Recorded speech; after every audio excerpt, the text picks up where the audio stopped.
Children, आज हम हिंदी की पुस्तक के पाठ 5 का अध्ययन करेंगे, जिसका शीर्षक है मैं सबसे छोटी हूँ। यह एक कविता है जिसको सुमित्रा नंदन पंत के द्वारा लिखा गया है।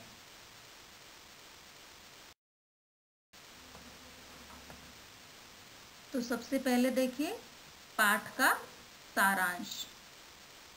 प्रस्तुत कविता में एक बालिका अपनी माँ की सबसे छोटी संतान बनने की इच्छा रखती है। ऐसा करने से वह सदा अपनी माँ का प्यार और दुलार पाती रहेगी, उसकी गोद में खेल पाएगी। उसकी माँ हमेशा उसे अपने आंचल में रखेगी, उसे कभी अकेला नहीं छोड़ेगी। उसे लगता है कि वह सबसे छोटी होगी तो माँ उसका सबसे अधिक ध्यान रखेगी। सबसे छोटी होने से उसकी माँ उसे अपने हाथ से नहलाएगी, सजाएगी और संवारेगी। उसे प्यार से परियों की कहानियाँ सुनाकर सुलाएगी। वह कभी बड़ी नहीं होना चाहती, क्योंकि उससे वह अपनी माँ का सुरक्षित तथा स्नेह भरा आंचल खो देगी। मतलब कि प्रस्तुत कविता में माँ के प्यार के बारे में बताया गया है। अब देखिए कविता का आदर्श गायन व भावार्थ। अब हम प्रत्येक पद्यांश को पढ़ेंगे और उसका भावार्थ समझेंगे। तो सबसे पहला पद्यांश, मैं सबसे छोटी हूँ, तेरी गोदी में सोऊं, तेरा आंचल पकड़ पकड़ कर फिरूं सदा माँ, तेरे साथ कभी न छोड़ूं तेरा साथ। तो सबसे पहले इसका संदर्भ देखते हैं। प्रस्तुत पंक्तियाँ हमारी पाठ्य पुस्तक नव भारती के मैं सबसे छोटी हूँ नामक पाठ से ली गई हैं।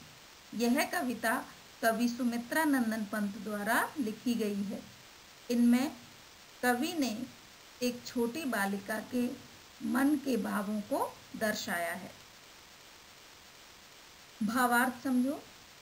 प्रस्तुत पंक्तियों में कवि एक बालिका के मन की भावनाओं को प्रदर्शित करते हुए कहते हैं कि बच्ची कह रही है कि काश मैं अपनी माँ की सबसे छोटी संतान बनूं, ताकि मैं उनकी गोदी में प्यार से सो सकूं, प्यार से उनका आंचल पकड़कर हमेशा उनके साथ घूमती रहूं और कभी भी उनका हाथ नहीं छोड़ूं। अर्थात प्रत्येक बालक का या बालिका का यह मन होता है कि उसकी माँ हमेशा उसे ही सबसे ज़्यादा प्यार करे।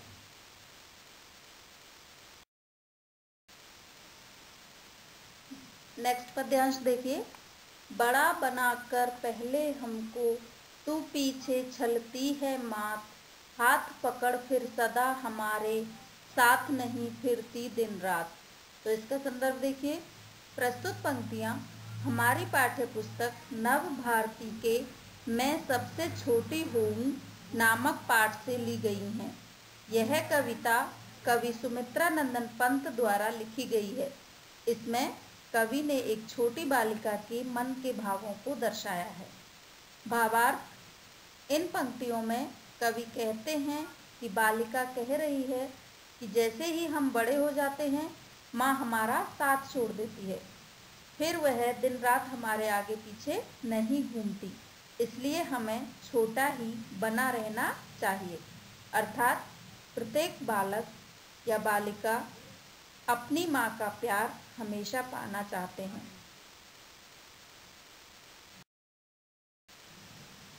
अगला पद्यांश देखिए, अपने कर से खिला धुला मुख, धूल पहुँच सज्जित कर गात, थमा खिलौने नहीं सुनाती हमें सुखद परियों की बात।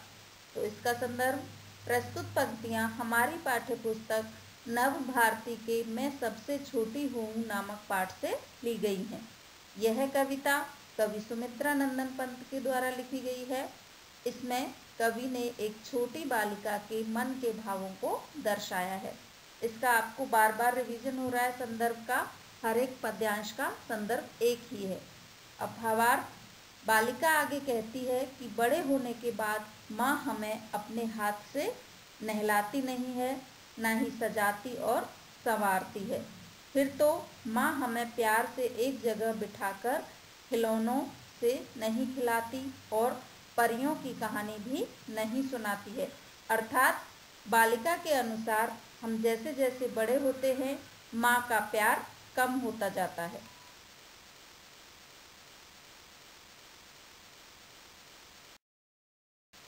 अब देखिए इस पाठ में आए कठिन शब्दों के अर्थ। अंचल मीन्स आंचल, छलती मीन्स धोखा देती, निष्प्रह मीन्स इच्छा रहित, गात मीन्स शरीर या देह, सुखद मीन्स आनंददायक, कर मीन्स हाथ, चंद्रोदय मीन्स चंद्रमा का उदित होना, सज्जित मीन्स सजाकर, निर्भय मीन्स बिना डरे, स्नेह मीन्स प्रेम या प्यार।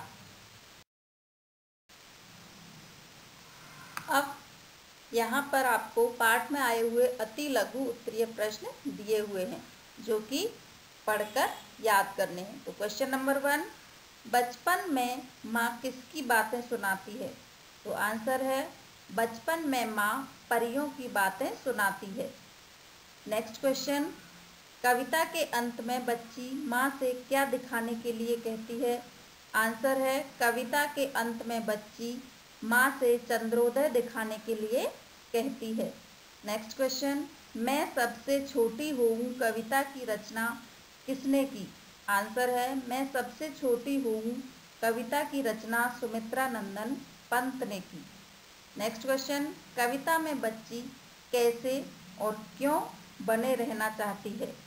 तो आंसर है कविता में बच्ची हमेशा छोटी बने रहना चाहती है जिससे उसे माँ के आंचल की छाया मिल सके और वह अपनी माँ के प्यार को कभी ना खो सके, निडर होकर हमेशा अपनी माँ के साथ रहकर परियों की कहानी सुन सके। अब देखिए लघु उत्तरीय प्रश्न। क्वेश्चन नंबर 1, बड़ी हो जाने पर बच्ची को माँ की क्या क्या बातें याद आ रही हैं? आंसर है बड़ी हो जाने पर बच्ची को माँ के द्वारा नहलाना, सजाना, संवारना, खिलौनों से खिलाना, माँ का आंचल पकड़कर चलना और परियों की कहानियाँ सुनाना आदि बातें याद आ रही हैं। नेक्स्ट क्वेश्चन, कविता में किसके आंचल की छाया में छिपे रहने की बात कही गई है और क्यों? आंसर है कविता में अपनी माँ के आंचल की छाया में छिपे रहने की बात कही गई है क्योंकि बच्चों को सबसे ज़्यादा प्यार उनकी माँ ही करती है तथा उसकी गोद में बच्चा अपने आप सुरक्षित व चिंता मुक्त महसूस करता है।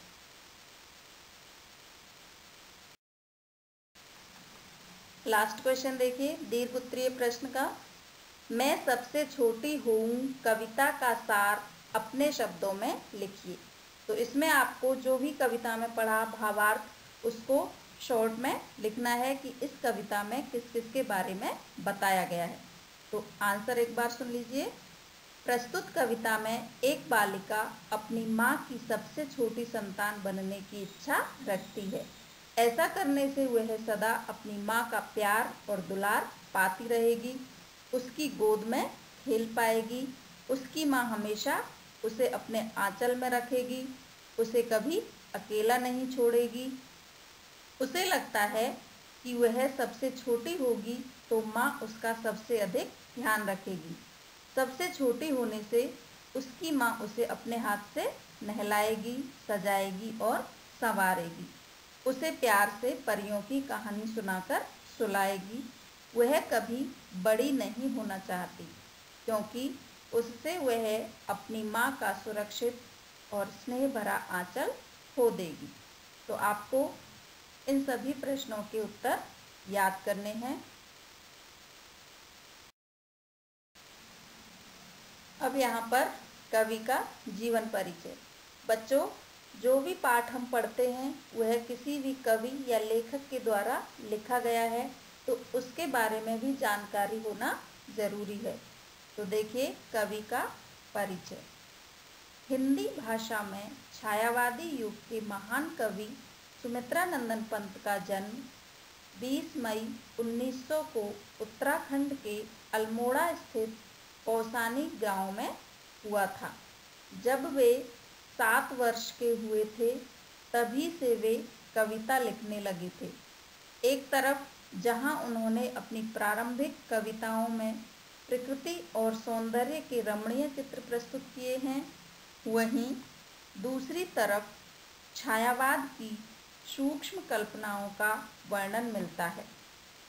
वर्ष 1918 तक की उनकी कविताएं वीणा नामक कविता संग्रह में संकलित हैं।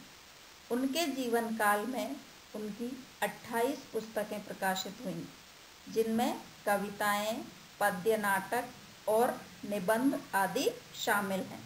तो इनके द्वारा लिखी गई कुछ प्रमुख काव्य कृतियाँ देख लीजिए। काव्य कृतियाँ मतलब कविताएं।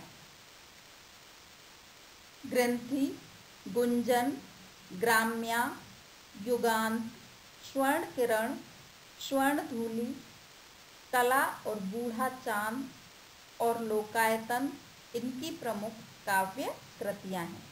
इनके अलावा भी इन्होंने बहुत सी रचनाएं और भी लिखी हैं।